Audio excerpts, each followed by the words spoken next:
Hi, I'm Tara, the No Hype nutritionist and health coach. Work deadlines, family obligations, volunteer work, life's busy.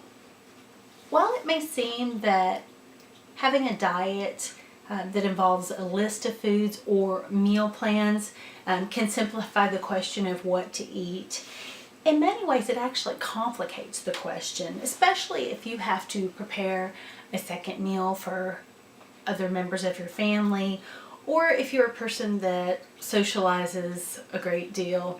It can make it difficult whether at a restaurant or someone's house.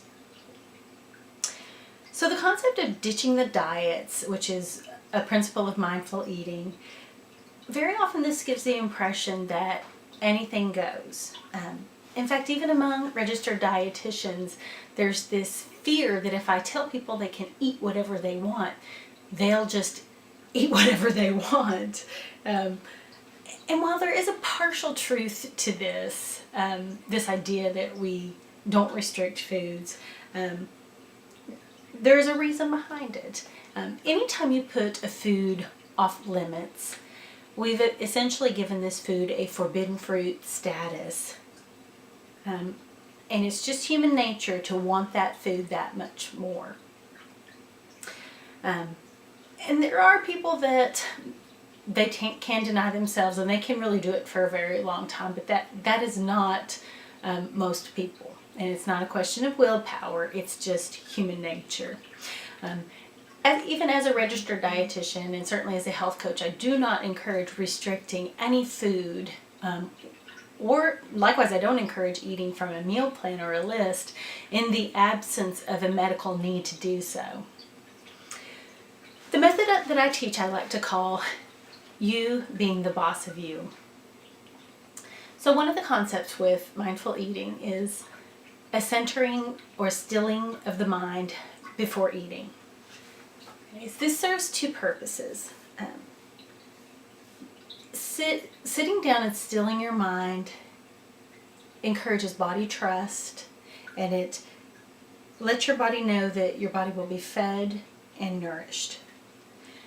So quieting the mind can be something as simple as just taking a few deep breaths and taking stock of your meal, whether that is saying grace or just a reflection on all of the steps that had to occur to get that food to your plate.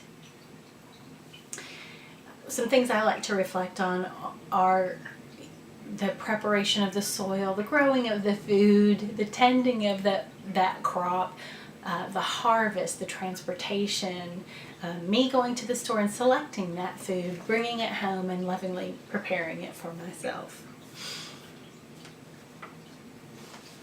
It helps to think about this food as truly the miracle that it is, a miracle that keeps us alive. So as you dine, listen to those internal hunger cues. Start to tune into those. Notice the difference of moving from hunger, we like for people to eat at about a 7 on that hunger scale, about a 2 on that hunger scale, to about a 7 on the hunger scale. Notice the change in your body when your body begins to trust you, that you're going to nourish your body and not keep it in a starved state. So this listening to your internal hunger cues, it doesn't stop at the dinner table. Listening to these cues continues throughout the day. And if this is something that you have conditioned yourself to ignore, it will take some practice and it will take some conscious effort. So after a meal or snack, notice how long it takes for your energy to begin to wane. Was it very quick? Was it 20 to 30 minutes and already your tummy's growling or you're starting to feel sluggish? Perhaps working with a dietitian can help you refine some of those foods, or even with some deep conscious efforts you can do it yourself.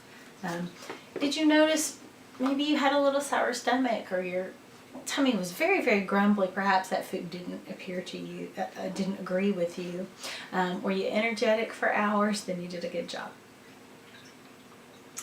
In about 2 to 5 hours, you may notice that your hunger returns. That's normal. That's a good thing. If you've been conditioned to ignore hunger signs, if you have been conditioned to ignore hunger, the signs may be more subtle than an outright growling of the tummy. Some of the things to look for, it might be, you're just inattentive to your work. You're having a hard time concentrating. Your thoughts keep drifting to food and when your next meal will be. You might find that you're just suddenly very sleepy or tired or sluggish. You may even notice a drop in your body temperature as your blood sugar begins to drop.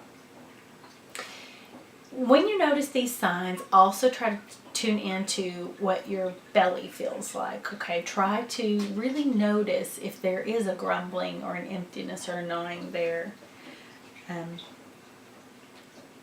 Okay, so at this time, if you're experiencing these signs, take a break from your activities, stop what you're doing, prepare yourself a light snack, or perhaps it's time to start with a meal, just depending on the time of day. I do advocate eating when you're hungry, but I realize that mealtimes still occur.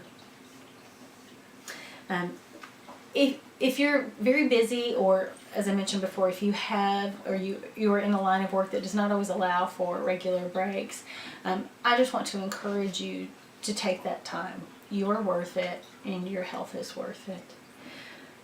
Stop the work, prepare yourself to eat by doing those centering breaths, taking stock of your meal, and dine and enjoy your food. Bon appétit!